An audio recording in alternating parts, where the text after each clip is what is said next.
जय श्री राम, जय हनुमान, जय जानकी नाथ। सबको मेरी ओर से जय सिया राम। बालकांड को आगे बढ़ाते हैं। माँ सती जी ने पुनः जन्म लिया है हिमालय जी के यहाँ। उस प्रकरण को उस कथा को हम आगे बढ़ाते हैं। पहले श्री राम जी की स्तुति करते हैं। मंगल भवन अमंगल हारी, द्रवउ सो दशरथ अजिर बिहारी।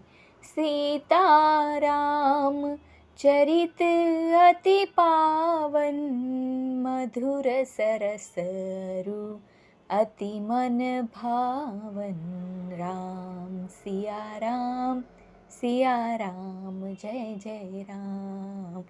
सियावर रामचंद्र जी की जय, पवन पुत्र हनुमान जी की जय, गजानन गणपति की जय, माँ सरस्वती की जय, तुलसीदास महाराज जी की जय। मानस को आगे बढ़ाते हैं, बालकांड को आगे बढ़ाते हैं। सरिता सब पुनीत जलु बहहि, खग मृग मधुप सुखी सब रहहि। सहज बयरु सब जीवन त्यागा, गिरि पर सकल करहि अनुरागा। यानी सारी नदियों में पवित्र जल बहता है और पक्षी पशु भ्रमर सभी सुखी रहते हैं। सब जीवों ने अपना स्वाभाविक वैर छोड़ दिया है और पर्वत पर सभी परस्पर प्रेम करते हैं। माँ पार्वती का जन्म होने से हर तरफ शुभ संकेत होते हैं। पशु पक्षियों प्रेम से रहने लगे, सरिता बहने लगी, हर जगह सुख शांति छाने लगी। ऐसा इसमें कथा में आगे कहा है। पार्वती जी के घर आ जाने से पर्वत ऐसा शोभायमान हो रहा है जैसा राम भक्ति को पाकर भक्त शोभायमान होता है। उस यानी पर्वतराज के घर नित्य नए नए मंगलोत्सव होते हैं, जिसका ब्रह्मादि यश गाते हैं। पार्वती जी के जन्म से पर्वतराज के घर में नित्य मंगल उत्सव होने लगे, जिसका ब्रह्मादि भी यश गाते हैं। ऐसे उत्सव होने लगे हैं। जब नारद जी ने ये सब समाचार सुने तो वे कौतुक ही से हिमाचल के घर पधारे। पर्वतराज ने उनका बड़ा आदर किया और चरण धोकर उनको उत्तम आसन दिया। फिर अपनी स्त्री सहित मुनि के चरणों में सिर नवाया और उनके चरणों तक के सारे घर में छिड़काया। हिमाचल ने अपने सौभाग्य का बहुत बखान किया और पुत्री को बुलाकर मुनि के चरणों पर डाल दिया और कहा कि हे मुनिवर, आप तो त्रिलोकज्ञ हैं और सर्वज्ञ हैं, आपकी सर्वत्र पहुँच है, अतः आप हृदय में विचार कर कन्या के दोष और गुण कहिए। कह मुनि बिहसी गूढ़ मृदुबानी, सुता तुम्हारी सकल गुण खानी। सुंदर सहज सुशील सयानी, नाम उमा अंबिका भवानी। नारद मुनि ने हंसकर रहस्य युक्त कोमल वाणी से कहा कि तुम्हारी कन्या सब गुणों की खान है। यह स्वभाव से ही सुंदर, सुशील और समझदार है। उमा, अंबिका और भवानी इसके नाम है। कन्या सब सुलक्षणों से संपन्न है। यह अपने पति को सदा प्यारी होगी, इसका सुहाग सदा अचल रहेगा और इससे इसके माता पिता यश पावेंगे। यह सारे जगत में पूज्य होगी और इसकी सेवा करने से कुछ भी दुर्लभ न होगा। संसार में स्त्रियां इसका नाम स्मरण करके पतिव्रत रूपी तलवार की धार पर चढ़ जाएगी। माँ उमा के, माँ पार्वती जी के सारे लक्षणों को नारद मुनि बता रहे हैं। हे पर्वतराज, तुम्हारी कन्या सुलक्षणी है। अब इसमें जो दो चार अवगुण हैं उन्हें भी सुन लो। गुणहीन, मानहीन, माता पिता विहीन, उदासीन, संशयहीन यानी लापरवाह, योगी, जटाधारी, निष्काम हृदय, नंगा और अमंगल वेश वाला, ऐसा पति इसको मिलेगा। इसके हाथ में ऐसी ही रेखा पड़ी है। नारद मुनि महादेव के भी वर्णन करते हैं। नारद मुनि की वाणी सुनकर और उसको हृदय में सत्य जानकर पति पत्नी यानी हिमवान और मैनावती को दुख हुआ और पार्वती जी प्रसन्न हुई। नारद जी ने भी इस रहस्य को नहीं जाना, क्योंकि सबकी बाहरी दशा एक सी होने पर भी भीतरी समझ भिन्न भिन्न थी। यानी बाहर अलग अलग दिखते थे, लेकिन अंदर अंदर से सब ही भिन्न भिन्न थे। अंदर सब अलग अलग समझ रहे थे। सारी सखिया, पार्वती, पर्वतराज, हिमवान और मैना, सभी के शरीर पुलकित थे और सभी के नेत्रों में जल भरा था। देवर्षि के वचन असत्य नहीं हो सकते, यह विचार कर पार्वती ने उन वचनों को हृदय में धारण कर लिया। उन्हें शिवजी के चरण कमलों में स्नेह उत्पन्न हो आया, परंतु मन में यह संदेह हुआ कि उनका मिलना कठिन है। अवसर ठीक न जानकर उमा ने अपने प्रेम को छिपा लिया और फिर वे सखी की गोद में जाकर बैठ गई। देवर्षि की वाणी झूठ न होगी, यह विचार कर हिमवान, मैना और सारी चतुर सखियां चिंता करने लगी। सब सोचने लगे कि अरे ऐसा वर मिलेगा हमारी पार्वती जी को। फिर हृदय में धीरज धरकर पर्वतराज ने कहा कि हे नाथ, कहिए अब क्या उपाय किया जाए। मुनीश्वर ने कहा कि हे हिमवान, सुनो, विधाता ने ललाट पर जो कुछ लिख दिया है उसको देवता, दानव, मनुष्य, नाग और मुनि कोई भी नहीं मिटा सकते। यानी जिसके भाग्य में जो लिखा है उसे वही प्राप्त होता है। तो भी एक उपाय मैं बताता हूँ, यदि देव सहायता करे तो वह सिद्ध हो सकता है। उमा को वर तो निस्संदेह वैसा ही मिलेगा जैसा मैंने तुम्हारे सामने वर्णन किया है, परंतु मैंने वर के जो जो दोष बतलाए हैं, मेरे अनुमान से वे सभी शिवजी में हैं। यदि शिवजी के साथ विवाह हो जाए तो दोषों को भी सब लोग गुणों के समान ही कहेंगे। यानी नारद मुनि बड़ी ही चतुराई से अपनी बात ऐसे रख रहे थे कि जो भी दोष मैंने कहे हैं वे सारे तो शिवजी में भी है। अगर आप चाहो तो शिवजी को ही अपने जामाता बना लो, ऐसा वो दूसरी तरफ से समझा रहे हैं हिमवान जी को।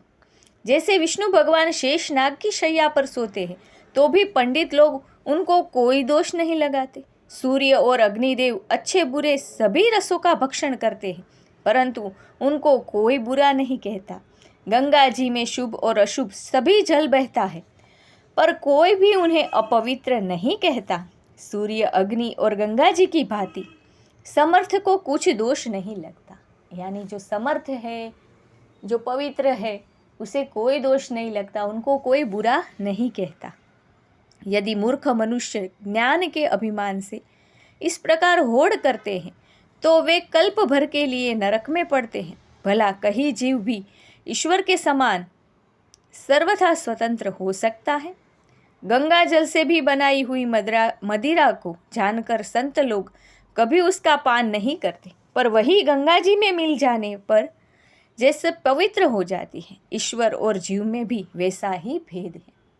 यानी अगर संतों को, स्वामी सबको ऐसा बताया जाए कि ये जो मदिरा है उसे गंगा जी से बनाई गई है तो उसे कोई नहीं पान करेगा, लेकिन वही मदिरा को अगर गंगा जी में बहा दिया जाए तो सभी उसका पान करेंगे।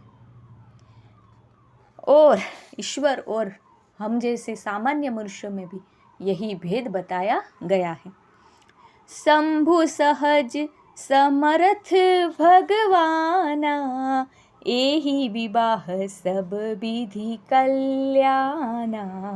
दुराराध्य पै अहि महेशु, आशुतोष पुनि किए कलेसु। यानी शिवजी सहज ही समर्थ है, क्योंकि वे भगवान हैं, इसलिए इस विवाह में सब प्रकार कल्याण है। परंतु महादेव जी की आराधना बड़ी कठिन है, फिर भी क्लेश यानी तप करने से वे बहुत जल्द संतुष्ट हो जाते। नारद मुनि ने इस तरह ये भी बता दिया कि शिव जी को प्रसन्न तो करना पड़ेगा, यानी तप तो करना पड़ेगा। तप करने से शिव जी तुरंत प्रसन्न भी हो जाते हैं। यदि तुम्हारी कन्या तप करे तो त्रिपुरारी महादेव जी होनहार को मिटा सकते हैं। यद्यपि संसार में वर अनेक है, पर इसके लिए शिव जी को छोड़कर दूसरा वर नहीं है। यानी माँ पार्वती जी के लिए, उमा के लिए शिव जी ही सही वर है। शिव जी वर देने वाले, शरणागतों के दुखों का नाश करने वाले, कृपा के समुद्र और सेवकों के मन को प्रसन्न करने वाले हैं। शिव जी की आराधना किए बिना करोड़ों योग और जप करने पर भी वांछित फल नहीं मिलता। यानी जो कोई भी करोड़ यज्ञ करे, जप करता रहे, लेकिन शिव जी की शरणागत में न जाए, शिव जी का तप नहीं करता, उसे कुछ भी फल प्राप्त नहीं होता। शिव जी के समान कोई नहीं है, क्योंकि शिव जी तो महादेव है। ऐसा कहकर भगवान का स्मरण करके नारद जी ने पार्वती को आशीर्वाद दिया और कहा कि हे पर्वतराज, तुम संदेह का त्याग कर दो, सब संदेह को त्यज दो, अब यह कल्याण ही होगा। यो कहकर नारद मुनि ब्रह्मलोक को चले गए। अब आगे जो चरित्र हुआ उसे सुनो। पति को एकांत में पाकर मैना जी ने कहा कि हे नाथ, मैंने मुनि के वचनों का अर्थ नहीं समझा। मैना जी के मन में असमंजस हो रहा है कि नारद मुनि क्या कह कर गए, वो कुछ उनकी समझ में नहीं आ रहा है। जो हमारी कन्या के अनुकूल घर वर और कुल उत्तम हो तो विवाह कीजिए, नहीं तो लड़की चाहे कुमारी ही रहे। मैं अयोग्य वर के साथ उसका विवाह नहीं करना चाहती, क्योंकि हे स्वामी, पार्वती मुझको प्राणों के समान प्यारी है।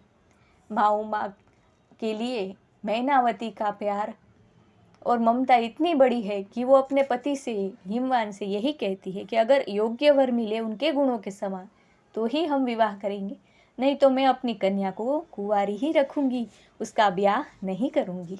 ऐसा प्यार और ऐसी ममता है। यदि पार्वती के योग्य वर न मिला तो सब लोग कहेंगे कि पर्वत स्वभाव से ही जड़ यानी मूर्ख होते हैं।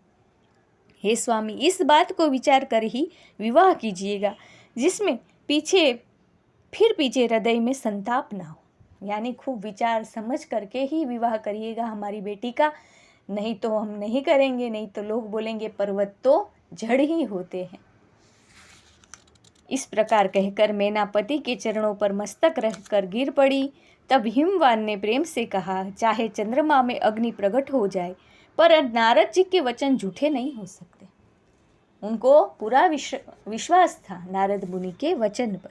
हे प्रिय, सब सोच छोड़कर श्री भगवान का स्मरण करो, जिन्होंने पार्वती को रचा है वे ही कल्याण करेंगे। अब यदि तुम्हें कन्या पर प्रेम है तो जाकर उसे यह शिक्षा दो कि वह ऐसा तप करे जिससे शिवजी मिल जाए, दूसरे उपाय से यह क्लेश नहीं मिटेगा। हिमवान जी मैनावती को समझाते हैं कि आप पार्वती से, उमा से जाकर कहिए कि वे ऐसा तप करें कि शिवजी ही उनको पति के रूप में, वर के रूप में प्राप्त हो। इसके अलावा दूसरा कोई उपाय हमारे पास नहीं है। नारद जी के वचन रहस्य से युक्त और सकारण है, और शिवजी समस्त सुंदर गुणों के भंडार है। यह विचार कर तुम मिथ्या संदेह को छोड़ दो, शिवजी सभी तरह से निष्कलंक है। महादेव के समान कोई नहीं है, मैनावती को समझा रहे हैं हिमवान जी। और नारद मुनि के वचन भी सत्य ही होते हैं, इसलिए तुम सारे संदेह को छोड़ दो और हमें शिवजी ही जामाता के रूप में मिलेंगे, यही सोचकर पार्वती से तप करने को कहो। पति के वचन सुनकर मन में प्रसन्न होकर मैना उठकर तुरंत पार्वती जी के पास गई। पार्वती को देखकर उनकी आंखों में आंसू आ गए। उसे स्नेह के साथ गोद में बैठा लिया। अपनी पुत्री को कहना था कि जाओ और कठोर वन में जाकर कठोर तप करो, इसलिए एक माँ की आंखों में ममता के आंसू तो आएंगे ही। फिर बार बार उसे हृदय से लगाने लगी। प्रेम से मैना का गला भराया। कुछ कहा नहीं जाता। जगत जननी भवानी जी तो सर्वज्ञ ठहरी। माँ वो तो कोई सामान्य कन्या थोड़ी थी, वो तो जगत जननी थी, वो तो भवानी अंबिका थी, आद्य शक्ति थी, वो महेश की महेश्वरी थी। वो तो सब बातों से उनको वो ज्ञात थी। माता के मन की दशा को जानकर वे माता को सुख देने वाली कोमल वाणी से बोली। माँ पार्वती जी बोली, माँ सुन, मैं तुझे सुनाती हूँ। मैंने ऐसा स्वप्न देखा है कि मुझे एक सुंदर गौरवर्ण श्रेष्ठ ब्राह्मण ने ऐसा उपदेश दिया है, करहि जाई तपु शैल कुमारी, नारद कहा सो सत्य विचारी, मातु पितहि पुनि यह मत भावा, तपु सुखप्रद दुख दोष नसावा। यानी हे पार्वती, नारद जी ने जो कहा है उसे सत्य समझकर तू जाकर तप कर। फिर यह बात तेरे माता पिता को भी अच्छी लगी है, तप सुख देने वाला और दुख दोष का नाश करने वाला है। तप के बल से ही ब्रह्मा संसार को रचते हैं और तप के बल से ही विष्णु सारे जगत का पालन करते हैं। तप के बल से ही शंभु रुद्र रूप से जगत का संहार करते हैं और तप के बल से ही शेष जी पृथ्वी का भार धारण करते हैं। यानी तप करना बहुत ही जरूरी है। तप करने से ही सारी शक्तियाँ और सिद्धियाँ प्राप्त होती है। हे भवानी, सारी सृष्टि तप के ही आधार पर है। ऐसा जी में जानकर तू जाकर तप कर। यह बात सुनकर माता को बड़ा अचरज हुआ और उसने हिमवान को बुलाकर वह स्वप्न सुनाया। माता पिता को बहुत तरह से समझाकर बड़े हर्ष के साथ पार्वती जी तप करने के लिए चली। प्यारे कुटुंबी पिता और माता सब व्याकुल हो गए। किसी को मुंह से बात नहीं निकली क्योंकि सब सारे ही दुख में आ गए, क्योंकि पार्वती जी तप करने जा रही थी जो कोई साधारण तप नहीं था, बड़ा ही कठोर और उग्र तप करने के लिए माँ उमा जा रही थी। जय जय सिया राम, जय रघुनाथ, जय जानकी नाथा। ओम नमः पार्वती पते, हर हर महादेव हर। बालकांड को यहाँ पे ही विराम देते हैं। कल वापस आगे बढ़ाएंगे। माँ पार्वती जी के तप की कथा को सुनेंगे और शिव पार्वती का विवाह भी आएगा, उसे भी सुनेंगे। अगर मेरी वाणी आप सभी को रुचिकर लगे तो मेरी चैनल को लाइक शेयर और सब्सक्राइब करना ना भूलें। सब्सक्राइब ज़रूर करिएगा, ये एक प्रयास है। आप सब इस प्रयास को थोड़ा प्रोत्साहन दीजिए। सभी को वापस मिलती हूँ, तब तक सबको जय सिया राम, जय हनुमान, राधे राधे, जय